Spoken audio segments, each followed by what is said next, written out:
to another edition of the Cut Wrestling Podcast. I am your host, Randy Zelia from backsportspage.com, and thank you all for your support and tuning in. I know we've been on a little bit of a hiatus lately, but we are back, and we are back better than ever with a great guest. That's right, a great guest indeed, Mr. Monday Night, the whole effing show, Rob Van Dam. This is obviously not the first big guest we've had. We've had some great guests like the $1 Million Man, Ted DiBiase, Charlie Haas, the Good Brothers, Diamond Dallas Page, just to name a few. We've had them all here on the Cut Wrestling Podcast. Check out our link tree to links for our social media and all of our podcast platforms, iHeartRadio, Spotify, Apple Music. They're all on there.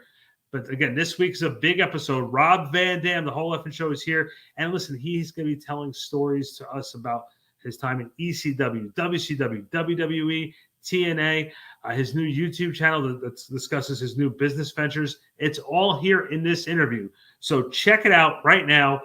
We also have a very big announcement for after the interview. Stay tuned for that here on the Cut Pro Wrestling Podcast. We are going to be back. I'll give down the whole schedule, the whole layout after the interview. So stay tuned for that. But right now, we got Mr. Monday Night, Rob Van Dam. All right, we're back here, Cut Pro Wrestling Podcast. I am with WWE Hall of Famer, the one and only, the whole effing show, Mr. Monday Night. I could go down to all the nicknames if you really want me to, and then I can pretty much travel around the country and just introduce you that way, since I'll have all the nicknames now. But his real name, Rob Van Dam. He is with us right now. Rob, thanks for giving us a few minutes, brother. Absolutely, dude. Absolutely. So, I sent a little message out to some of the people who, some of our audience members, and they came back with a couple of questions. And some of them were the usual, are you going to go to AEW? Would you go back to Impact? Would you go back to WWE? With all these different things. But one of the questions I saw, and I got to just, it's really intriguing. I love the stories of the journey. Do you remember when you decided you were going to break into professional wrestling, what your mindset was at the time, and just remember your first few times working in the ring and with training? Like, do you remember that? Oh, of course I do. Of course I do. I was a fan, a very passionate fan, had been for maybe like 2 years or so, not a real long time, but I was passionate, wrapped into it, and somebody told me that I should be a professional wrestler when I grow up. I should lift weights, and she would help get me in. This person that was on the inside that told me that, and so that's the first time I ever thought of it. I don't know what I thought, but I didn't think that was a possible path for me. Just like a lot of my peers, or kids that went to Benfield High School, nobody thinks that's your path. It's not gonna happen. But anyway, yeah. So it was much later, because I was probably 14 or so. So it was much later when I actually was in the ring, probably 16, 17, 18, before I actually got trained by a professional, which was the original Sheik. But I got into the ring first through kickboxing, which opened me up to martial arts in a way that I wasn't necessarily looking for, but it became part of my path, and I appreciate it. But I was wrestling in a kickboxing ring before I was actually trained. Me and my friends would choreograph shit and do like what we saw on TV, and we could do some moves, but I'm sure that I would criticize the hell out of it watching back now. Well, when did you start with kickboxing? I don't think we were driving yet, so probably 15 or 16, somewhere around there. I mean, I've told this story a lot, but there was a guy in town. He had a ring in his backyard, and so everybody knew. So I went and knocked on his door, me and my friends, and told him, hey, we're going to be wrestlers when we grow up. We wrestle in the living room every Monday night on the cushions. Then we throw them on the floor and move the furniture around. And this guy said, "Could you do that in front of people?" We were like, "Yes, that's our dream." And we had to pay dues back then. He had shows. We would haul the ring. We would, once we were driving, and we would set the ring up, set the chairs up, wrestle the opening show, and then sometimes have a kickboxing match Sometimes even an impromptu one when somebody from the crowd wanted to get in, and I was so hungry wanting to learn that I was volunteering to get as much action as I could. So that's all a couple of years before I actually started my career. No, I took a couple of years of kickboxing, so I understand the discipline of it, and you have to be very disciplined for it. Did you find it to be helpful, the years of your kickboxing, while you were training for professional wrestling? Oh, of course. Of course it did. I mean, it gave me a character. It gave me a fighting perspective, that was me. I mean, I would do those moves. And so, and I was, turned on, I had an affinity towards watching chop sake theater and watching people run up trees and do backflips and splits and stuff like that. So incorporating all of that into my wrestling, was just really organic. When I found out about kickboxing was that I was good at it, and I was knocking people out. And so it reached a point where I thought that maybe I would follow that up if wrestling didn't work out for me. I was training. When I was actually training with the original Sheik, I was still kickboxing with Kit Likens and doing both. And I thought that, Sheik was very onerous, like a lot of old school wrestling promoters are. They put their time into you and put their name on you. They don't want you getting trained by someone else who doesn't know what they're talking about and you getting the credit for it. You know what I mean? And so I thought he would be upset if he found out that I was doing the fighting, and at a couple tough man contests, and the wrestling took off for me. What was the Sheik like as a teacher? Was he like no BS, balls to the wall? This is how it has to be. This is what's going to be expected of you. And also the first time you sort of went against the ropes and those first couple bumps, what was that like? Yeah, you get the big bruises underneath your arm when you start running the ropes. People don't realize that. You go home with a headache every night. But back then, this was 89. I mean, this was still when you would get stretched, beat up, abused, and they would test you to find out if you have what it takes to come back to workout number 2, if you deserve to be in the ring. And they test you for physical coordination and stuff. Nowadays, guys will just take your money to train you, even if you don't have any potential. But that's really the call of the person that's training. But it used to be such a secret society that you really had to work your way in. And so it was still during those times. And when the Sheik trained me, and Sabu would be in the ring with me, and there was like 2 other guys, sometimes 3. There was never a bigger class than that, really. He just trained us the mindset, really, and I think that's what made the difference. We were so committed, and still am. When I'm in the ring, I'm not in there to dance. I'm in there to fight, and that's what my mind is on the whole time, trying to be aware of everything that's going on. And I see other wrestlers.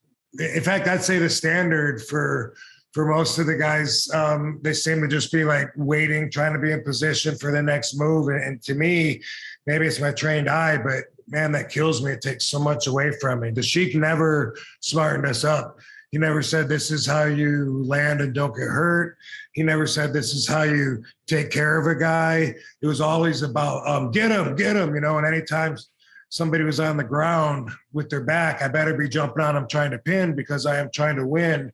That was the whole thing of the match. So never one time was there here's how you hit a guy and not break his jaw. There was none of that with the Sheik. And on that note too, do you remember when you had your first, I guess, the first match, your first, I guess, independent show or first opportunity to be in the ring? Do you remember much about like that? Because when I talk to a lot of different wrestlers, a lot of guys try to forget it. There are a lot of guys who are just like, I don't want to even talk about my first match. But what memories do you have of it? They were smart about it. They took care of me, protected me as far as that goes, because I had a match that was it was some kind of a kickboxing match. Me and my me and my best friend who trained with me and did everything together, Dango, we wrestled each other, and I don't know what they called it, some kind of a kickboxing exhibition. And we had it where we would go a couple rounds doing what we knew and then get mad, the gloves come off, we start rolling on the ground, big run in, and that was it. So there wasn't really a chance to show too much weakness, and kind of we worked our way into the card by doing that, which was smart. Yeah, I can only imagine. And then obviously once you get a couple of reps under your belt, as far as a couple of matches under your belt, I bet you the confidence came in. I'm going to fast forward a little bit too, because I remember being 12, 13 years old, Rob, and I'm aging myself out a little bit, but I remember watching a young performer who I happen to be on a call with right now versus Scotty Flamingo on WCW. And I remember watching that match live. What was it like getting that opportunity with WCW? What was it like at that point, sort of behind the scenes? And what did you take away from that opportunity? Well, it was a great, exciting time in my career, but I was so young and green. There was not a lot of confidence, but you tend to listen to the people that you want to listen to when you get feedback, and the people that tell you that you're going to be a star and this and that. I did have that talk in my ear, but what I remember is like being so green, everybody wanted to put their own take, their own spin on me. And so it was like frustrating getting conflicting information. I remember Rip Rogers there at WCW saying, you do all those kicks and all those moves and everything, that doesn't mean anything. You just save it till the end, just do one kick and then it means something. And I was like, oh my God, but that's my shit. Like I do things different. I throw a kick here instead of a punch here, and that's what I do. And I was really, disappointed. Some people would say, do this, and no, don't listen to him, do more of this. So I was glad I had the Sheik. I could call the Sheik back then and say, man, I don't know what to do. This guy says this. And Sheik would always say, fuck them all. Don't listen to any of them. They don't know what the fuck they're talking about.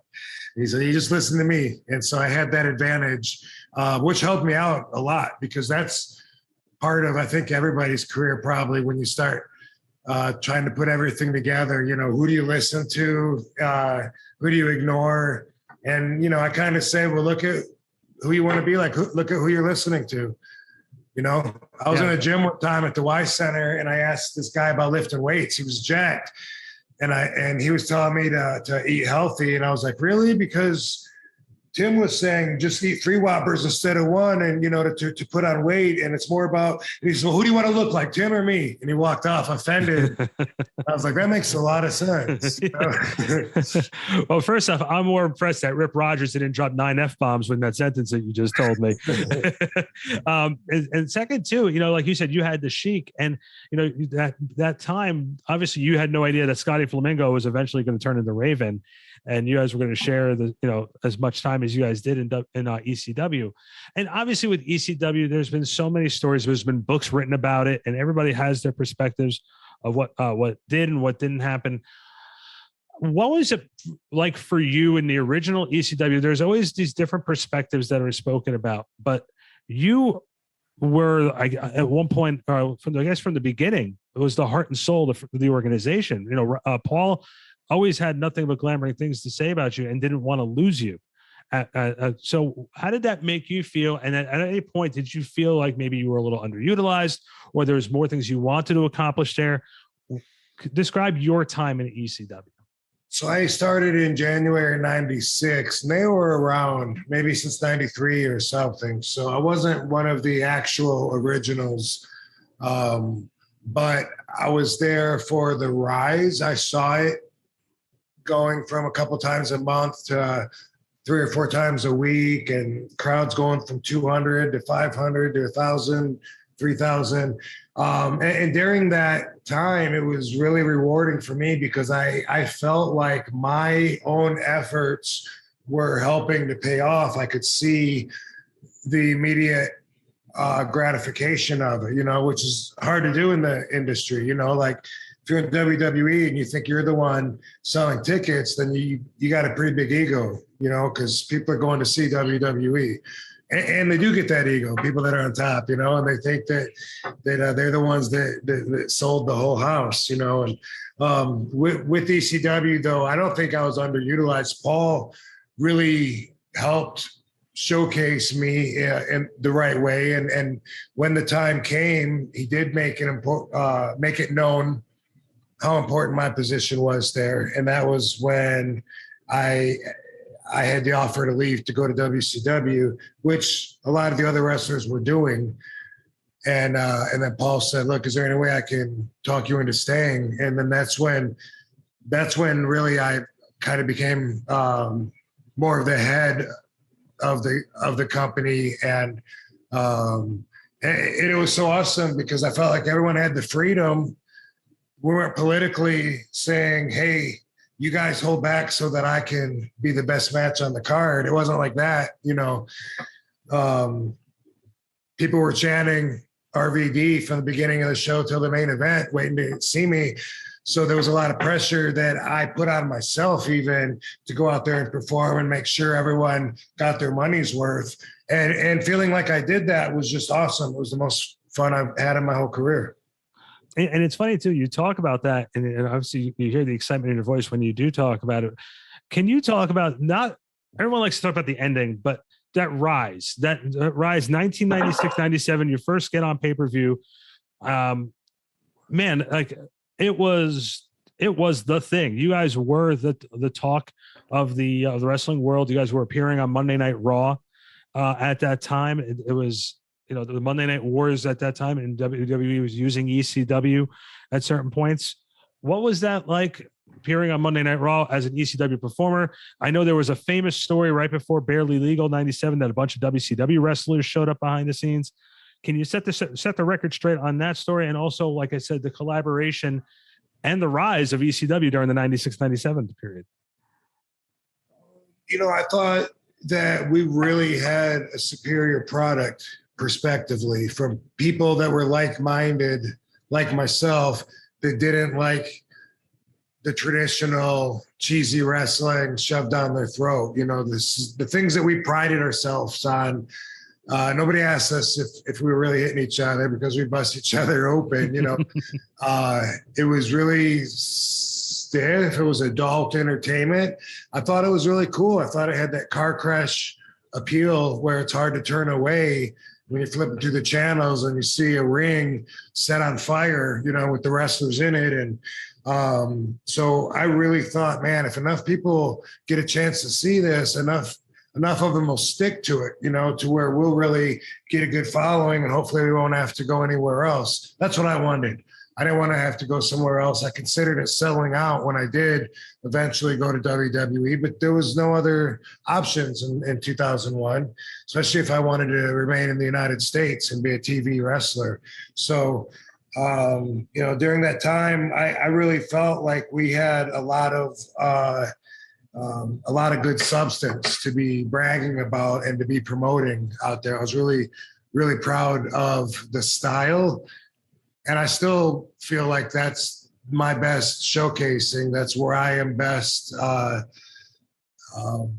in an exposition because not only because of a created offense, because of I'm very durable.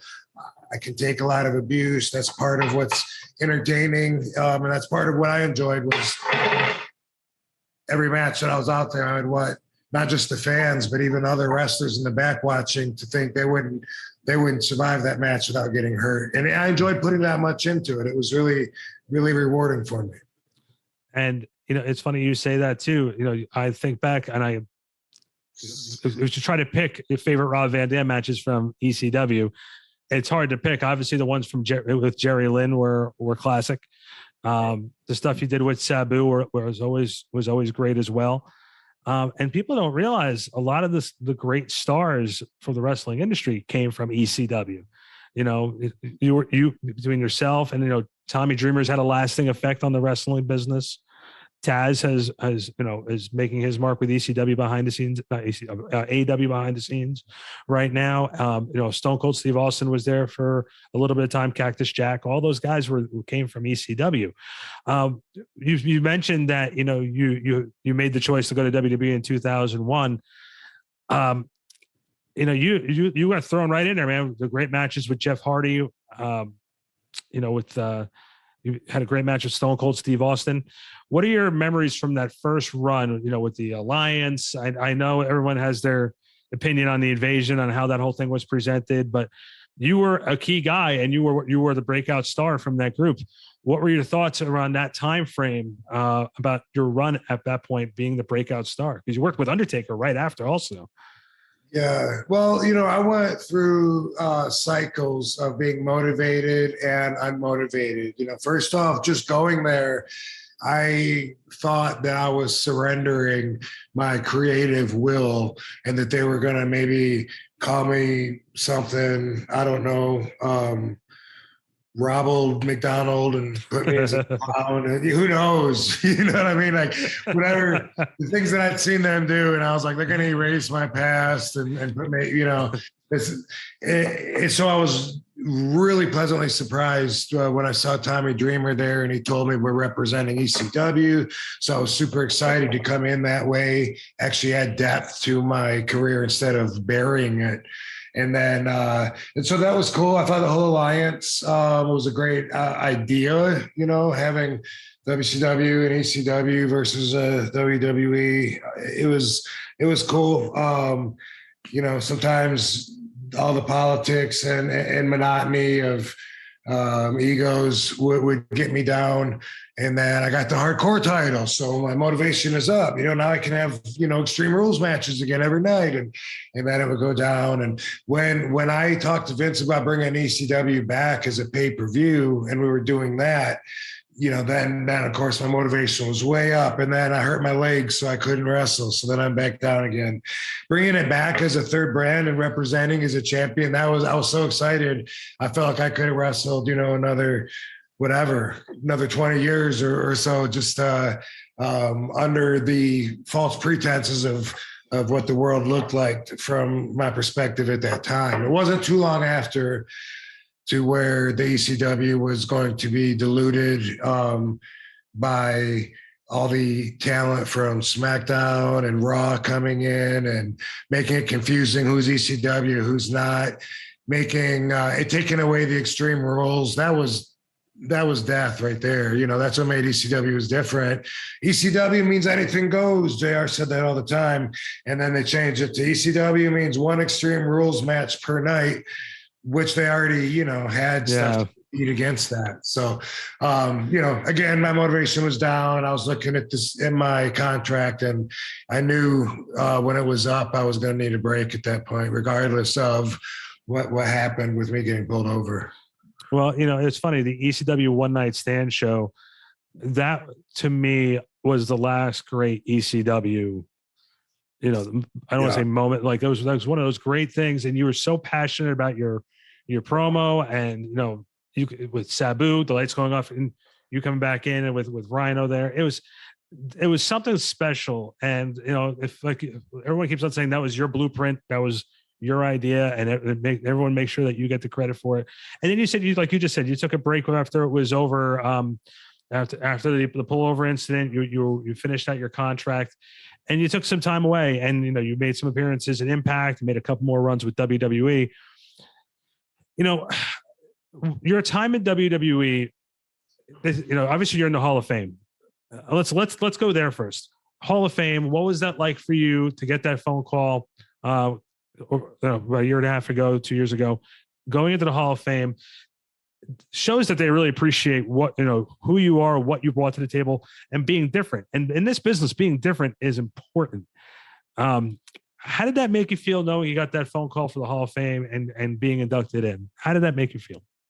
Well, it's an honor to know that I'm going to be remembered on that prestigious level with my fellow Hall of Famers. It felt also a bit, vindicating as far as, like, hey, they're welcoming me back in the family after seeming to, not really want me around that much, which they still don't. But I mean, there was a little bit of vindication, but it didn't matter that much. It's kind of like, like in high school, thinking like, I'm going to show everybody someday. And then by the time I show them, it's like, do I really want to rub it in their faces? Not anymore. Now I've grown past that, feels kind of the same way as far as that goes with the vindication, with especially with what I'm labeled with. Everybody thinks that some fans think that I got fired and that I was caught smoking pot by the cops or whatever, and whatever. It doesn't. All the facts might not matter, but what does matter is the world is changing so much that none of that is going to matter anymore. It was possession, which isn't even illegal anymore in most yeah, it was a different time. It was such a different time. And for me, like I'm really passionate about advocating, for civil liberties, free rights, definitely ending marijuana prohibition. So for me, it was a bit of a trade-off, like I put a lot of energy into the movement that had a lot of value in it to me as well. Well, and then, I'm going to talk about the last thing with wrestling I really want to bring up with you is impact, just because you got to be there for both regimes, the Dixie Carter regime and the regime that's currently there now. Can you talk about the major differences between the two, in your opinion, and which run did you sort of get a little bit more out of? Well, that's a good question.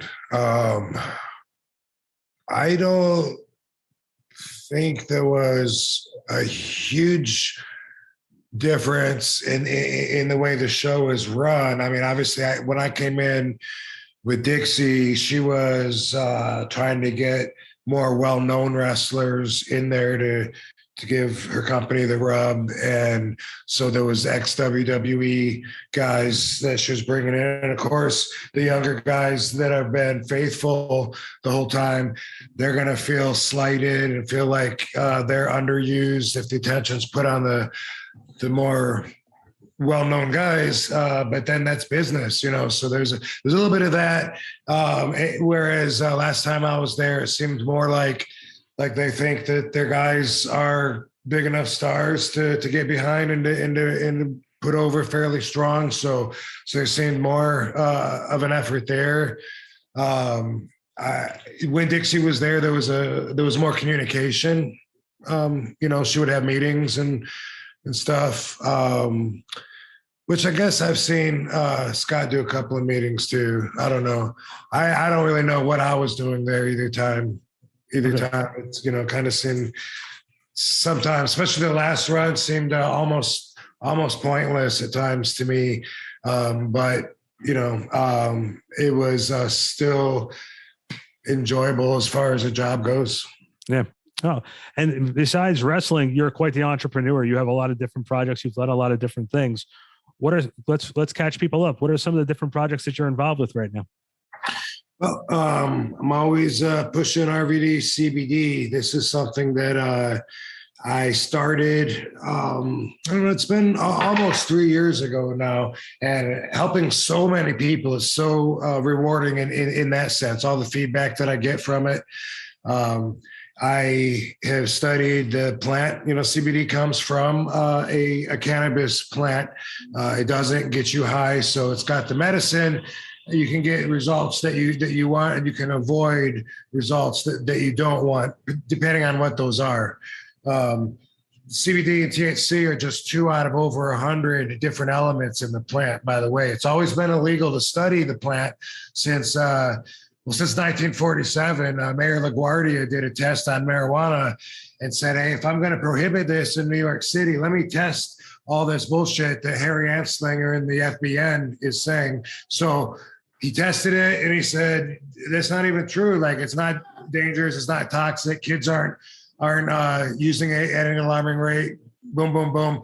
It shouldn't be a crime. So, what's up, dude? Yeah. You guys know who that is?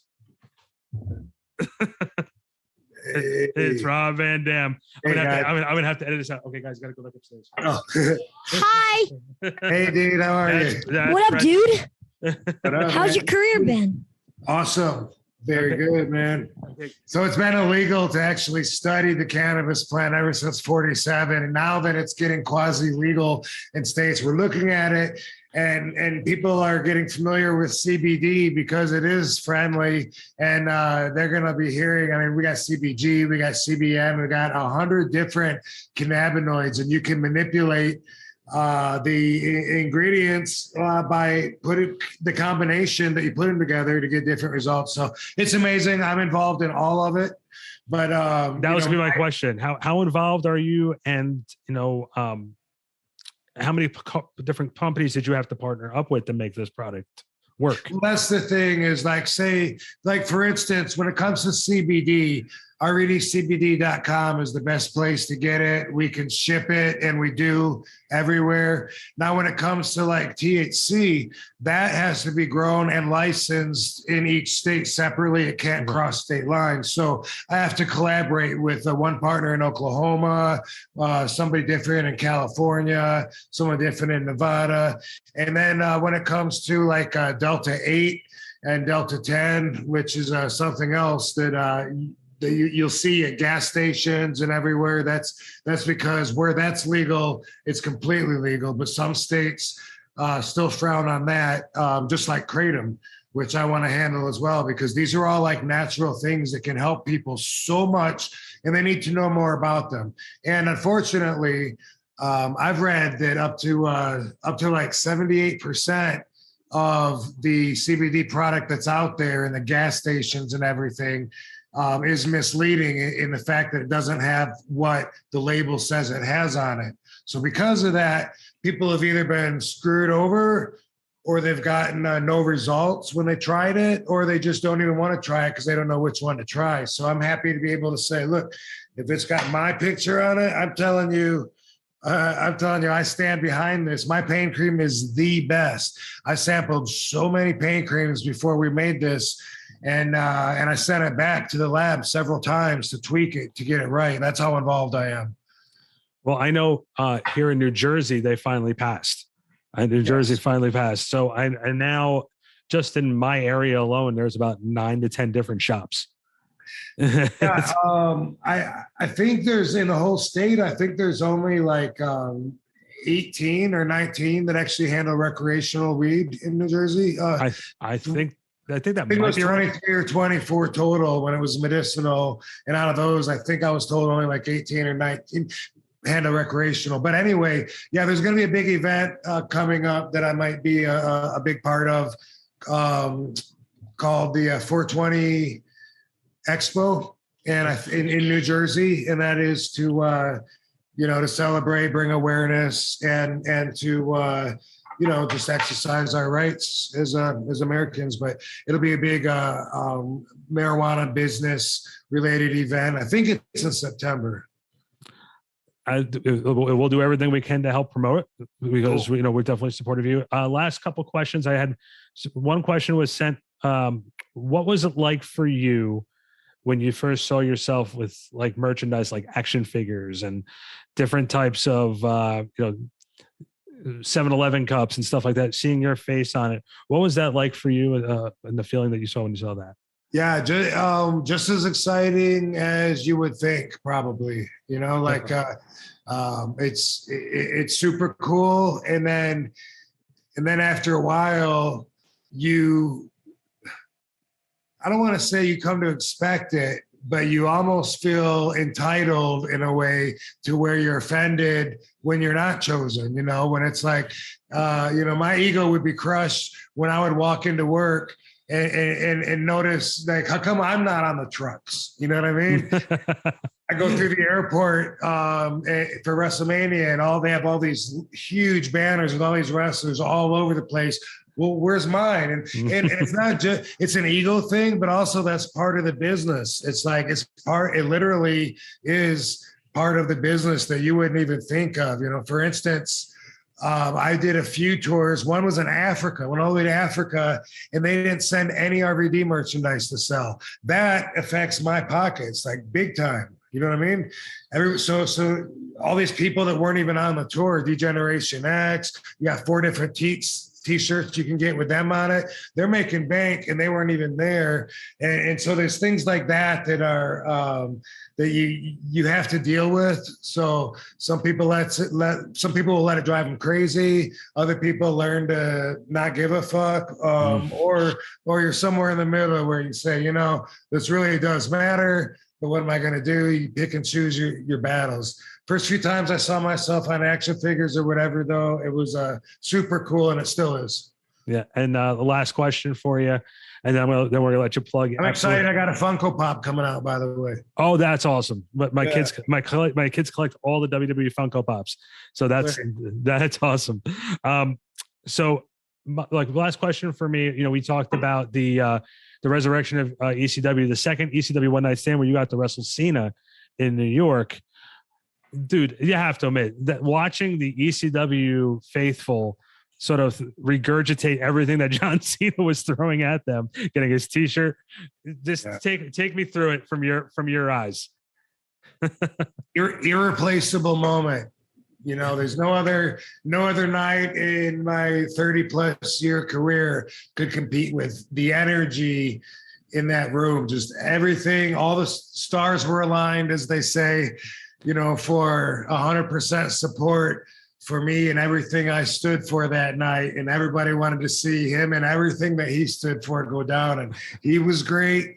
The crowd was great. The match was great. And that was amazing. Like that crowd always entertains me. That's one of the secret ingredients of why ECW was so cool, was that the crowd was half the show. And they definitely lived up to it during that match. Yeah, definitely. Rob, let's do some plugs. I definitely know you definitely want to talk about your YouTube channel. What's going on the Rob Van Dam's YouTube channel right now? Yeah, so that's now the place to keep up the most current with me. I'm doing videos sometimes a few times a week, sometimes a week when I do signings or matches or whatever. I'm having fun editing these videos. I used to do this a long time ago. I called it RVD TV. Still have some of the old episodes on my YouTube there. And I did it for this thing called Tweet Secret, which I still have all the footage, and I'll put that on the YouTube sometime, but I'm waiting for the numbers to grow. Me and Godfather did a signing in Illinois, so got the camera, filming the whole thing, chop it up, make a really cool short little episode. I have a lot of fun with it. And like I said, it's a place to keep the most current. I just had a match June 12th in Japan for Noah. I'll be going back in a couple of weeks for July 12th. So there's plenty of footage, me in the ring and out of the ring in Japan, that's on there. And I do something called RVDology, where I take time to really unfold a quality that I hold in high regard, such as honesty or bravery, whatever. The next one I'm going to do is called Expectations, but I have a lot of these, over a dozen of these on there, where I talk about a quality, why it's important, and then I tell stories. Where usually a story where it's represented. This is where I learned how important loyalty is. I talked about loyalty last time. I talked about a story. I had a friend that was so loyal, he jumped in and got beat up when I was getting beat up by about like 15 people, and he knew he was going to get beat up, but there's no way he was not going to do it. All these stories that are on there, no one has ever heard, ever. They're all like, I enjoy telling them.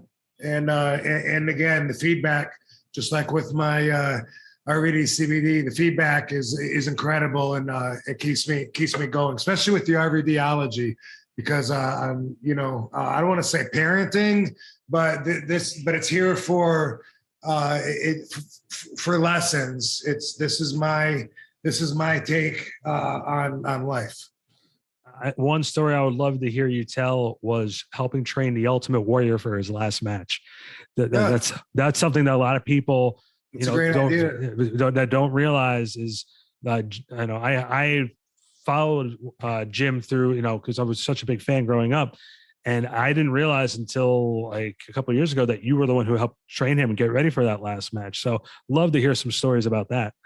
Yeah, that's it. That's a great idea. Yeah. I talk about other wrestlers, stories on there. Me and Road Warrior Hawk were, we almost fought one time, and talk about me and Tiny Lister Jr. Nobody would expect any of these stories. Talk about Scott Hall on there. And sometimes a lot of it's on me as a kid or during my punk years where I was between 19 and mid-20s, where I would walk around sticking my chest out looking for a fight, and I learned a lot during those times, and I hope a lot of people can learn from my experience so that they don't have to go through the same things.